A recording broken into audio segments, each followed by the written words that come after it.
SCO यानी Shanghai सहयोग संगठन के सदस्य देशों के राष्ट्रीय सुरक्षा सलाहकारों की मीटिंग के दौरान पाकिस्तान ने भारत का गलत नक्शा दिखाया तो एनएसए अजीत डोवाल भड़क गए। अजीत डोवाल ने मीटिंग छोड़ दी। पूरे मामले को लेकर भारतीय विदेश मंत्रालय ने कहा कि बैठक में पाकिस्तान के राष्ट्रीय सुरक्षा सलाहकार ने जानबूझकर काल्पनिक नक्शा पेश किया। इस नक्शे को पाकिस्तान लगातार प्रसारित कर रहा है। पाकिस्तान की इस हरकत के बाद भारत ने विरोध जताते हुए मीटिंग छोड़ दी। विदेश मंत्रालय के प्रवक्ता अनुराग श्रीवास्तव ने बताया कि इस मीटिंग की अध्यक्षता रूस कर रहा था। सूत्रों के मुताबिक पाकिस्तान की हरकत पर भारत के कड़े ऐतराज के बाद रूस ने भी पाकिस्तान की आलोचना की और भविष्य में ऐसी हरकत दोबारा न करने की सलाह दी। पाकिस्तान की इमरान सरकार ने बीते महीने ही विवादित नक्शा जारी किया था। नए नक्शे में पाकिस्तान ने भारत के कई हिस्सों पर अपना गैर वाजिब दावा किया है। वहीं ट्रेनों में जल्द खत्म होने वाला है वेटिंग टिकट का इस्तेमाल। क्या है पूरी खबर, 60 सेकंड में जानिए। भारतीय रेलवे ने यात्रियों की सुविधा को ध्यान में रखते हुए ये ऐतिहासिक फैसला लिया है। ट्रेन से सफर करने वाले यात्रियों को अब टिकट बुक करने से पहले वेटिंग लिस्ट की चिंता करने की जरूरत नहीं होगी, क्योंकि भारतीय रेलवे ने यात्रियों को कंफर्म सीट देने का प्लान बना लिया है। ट्रेन में कंफर्म सीट देने के लिए रेल मंत्रालय 40 क्लोन ट्रेनें चलाएगा। 21 सितंबर से क्लोन ट्रेनों की शुरुआत होगी। पहले चरण में 20 पेयर ट्रेनें यानी 40 ट्रेनें चलाने की घोषणा की गई है। रेल मंत्रालय के मुताबिक पहले चरण में कुछ खास रूट पर ये क्लोन ट्रेनें चलाई जाएंगी, जहां पर पैसेंजर ज्यादा हैं और यात्रियों को कंफर्म टिकट बहुत ही कम मिल पाता है। ऐसे रूट्स की पहचान पहले ही कर ली गई है। फिलहाल बिहार के सहरसा, राजगीर, दरभंगा, मुजफ्फरपुर, राजेंद्र नगर और कटिहार से नई दिल्ली, तो वहीं न्यू जलपाईगुड़ी से अमृतसर, जयनगर से अमृतसर, वाराणसी से नई दिल्ली, बलिया दिल्ली, लखनऊ नई दिल्ली, सिकंदराबाद से दानापुर, बेंगलुरु से दानापुर, अहमदाबाद से दरभंगा जैसे व्यस्त रूट पर ये ट्रेनें चलेंगी। लॉकडाउन के दौरान प्रवासी मजदूरों की घर वापसी का मुद्दा संसद के मॉनसून सत्र में गरमाया हुआ है। 1 मिनट में पूरी खबर। देश के बंटवारे के बाद शायद ये पहला मौका था जब इतनी बड़ी तादाद में लोग अपने घरों की ओर लौटने को मजबूर हो गए। कोरोना काल में मजदूरों की घर वापसी का मुद्दा संसद के मॉनसून सत्र में भी विवाद बढ़ा रहा है। टीएमसी सांसद माला रॉय ने संसद में सरकार से उन कारणों के बारे में पूछा जिसकी वजह से मजदूर घर वापस चले गए। सरकार की ओर से गृह राज्य मंत्री जी किशन रेड्डी ने लिखित जवाब दिया और बताया कि फेक न्यूज की वजह से मजदूरों में डर बढ़ गया और इसी कारण बड़ी संख्या में मजदूर पलायन को मजबूर हो गए। सरकार के मुताबिक प्रवासी श्रमिक भोजन, पानी, स्वास्थ्य सेवाओं और रहने जैसी बुनियादी जरूरतों के पर्याप्त आपूर्ति के लिए चिंतित थे। केंद्रीय मंत्री ने कहा कि केंद्र सरकार इस बारे में पूरी तरह सचेत थी और लॉकडाउन की अवधि के दौरान सभी जरूरी उपाय किए गए थे ताकि कोई भी नागरिक भोजन, पानी और चिकित्सा जैसी मूलभूत सुविधाओं से वंचित न रहे। लेकिन फर्जी समाचारों की वजह से मजदूर पलायन को मजबूर हो गए। वहीं सैनिकों के 1 रैंक 1 पेंशन देने के बाद अब मोदी सरकार अपने दूसरे आदेश में किसानों के लिए एक देश एक बाजार की सुविधा देने की तैयारी में। मोदी सरकार संसद में आज 1 नेशन 1 मंडी बिल पेश कर सकती है। सरकार का कहना है कि इससे किसानों को बड़ा फायदा होगा। इस बिल का सबसे अहम प्रावधान ये है कि किसानों को अपना उत्पाद राज्य सरकार द्वारा कृषि उत्पाद बाजार कानून के तहत तय की गई मंडी में ही ले जाकर बेचने की बाध्यता नहीं होगी। फिलहाल किसान अपने उपज को अपने मंडी क्षेत्र से बाहर नहीं बेच सकता, लेकिन अगर नया कानून बना तो 1 नेशन 1 मार्केट की तर्ज पर किसानों को अपनी उपज किसी भी राज्य में ले जाकर बेचने की आजादी होगी। इससे कृषि उपज का बाधा मुक्त अंतर्राज्यीय व्यापार संभव हो सकेगा। हालांकि विपक्ष का आरोप है कि सरकार इस बिल के जरिए एपीएमसी कानून को खत्म करना चाहती है, जो सीधे तौर पर राज्यों के अधिकार क्षेत्र में आता है। हालांकि सरकार की दलील है कि नया बिल एपीएमसी कानून के तहत बनी मंडियों के बाहर होने वाले खरीद फरोख्त के लिए है। मंडी के भीतर खरीद बिक्री पहले की तरह ही जारी रहेगी। वहीं देश में कोरोना का आंकड़ा 49 लाख को पार कर चुका है। 60 सेकंड में आपको बताते हैं कोरोना संकट पर क्या है सरकार की तैयारी।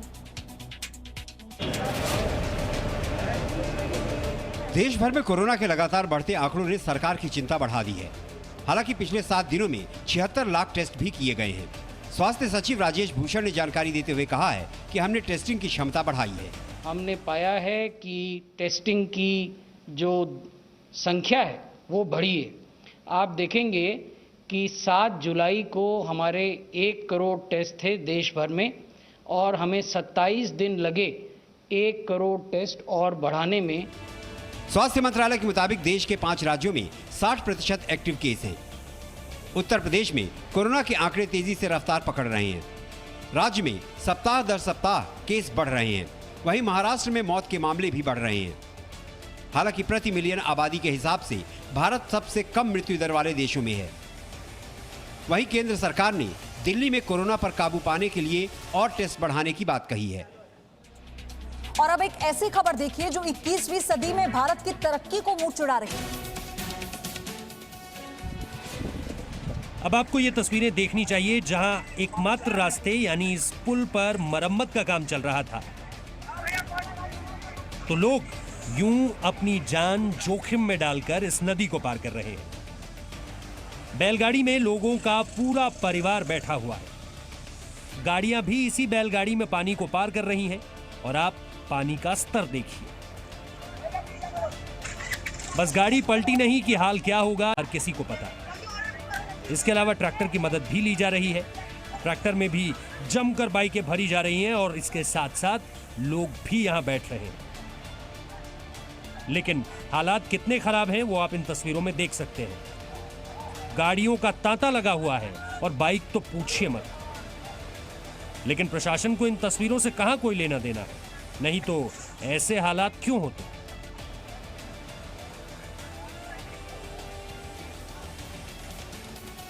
कभी आपने दोनों हाथों से लिखने की कोशिश की है? अगर नहीं तो आइए हम मंगलुरु की स्वरूपा से आपको मिलवाते हैं जिन्होंने ऐसा कारनामा कर वर्ल्ड रिकॉर्ड बनाया है।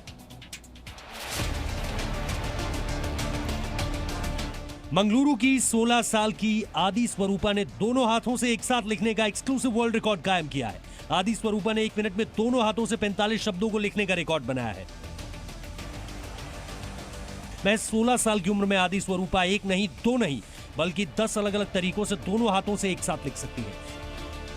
चाहे आंखों पर पट्टी बांधकर लिखना हो या शीशे में देखकर, आदि स्वरूपा हर तरह से अपने इस हुनर में निपुण है।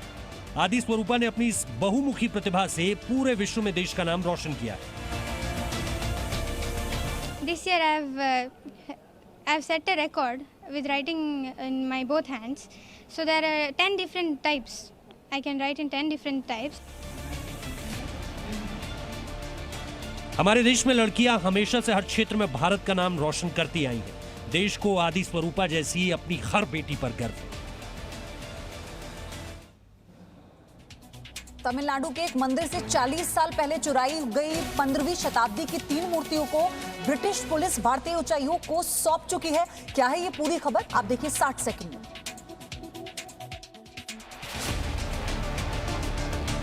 पीतल से निर्मित भगवान राम, लक्ष्मण और माता सीता की प्रतिमाएं भारतीय धातु कला का बेजोड़ नमूना है। इन मूर्तियों को तमिलनाडु के नागपट्टनम जिले में स्थित विजयनगर काल के एक मंदिर से 1978 में चुरा लिया गया था। बताया जा रहा है कि ये मूर्तियां 15वीं शताब्दी की हैं।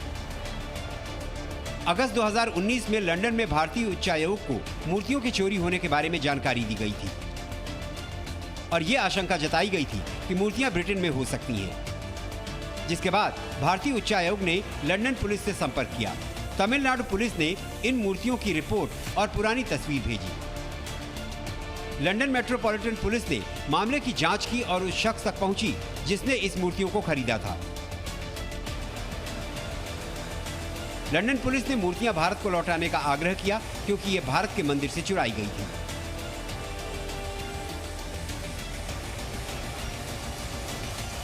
वहीं ब्रिटिश पुलिस ने इन मूर्तियों को लंदन में भारतीय उच्चायोग को सौंप दिया है और इस कार्यक्रम में केंद्रीय मंत्री प्रहलाद पटेल भी शामिल हुए।